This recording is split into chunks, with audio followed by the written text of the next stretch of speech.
Robert Mugabe has resigned as president of Zimbabwe with immediate effect after 37 years in power, the Speaker of the country's parliament has said. The announcement came during a hearing to impeach Mugabe, and launches the nation into a new era as uncertain as it is hopeful.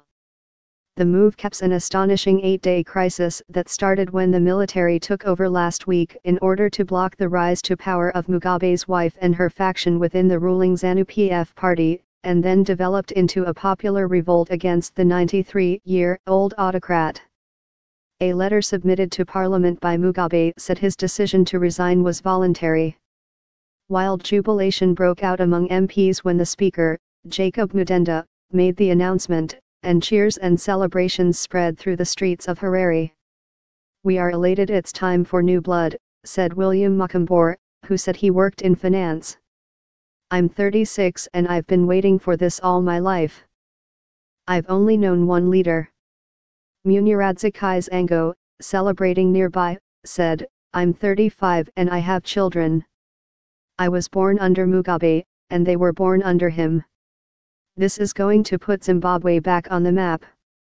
Impeachment proceedings against Mugabe began earlier on Tuesday as ZANU-PF attempted to remove him from office.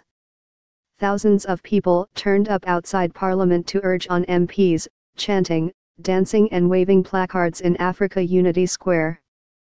Though some still consider the former guerrilla a hero of the liberation struggle, many more reviled Mugabe as a dictator prepared to sacrifice the economic well-being of 13 million people to remain in power. By the end, few options were open to Mugabe, who ruled Zimbabwe through a mixture of coercion, bribery and revolutionary rhetoric. Support in some branches of the security establishment, such as the police, had evaporated. His fall will reverberate across a continent where hundreds of millions of people still suffer the authoritarian excesses of rapacious, ruthless rulers, are denied justice by corrupt or incompetent officials and struggle to hold even elected governments to account.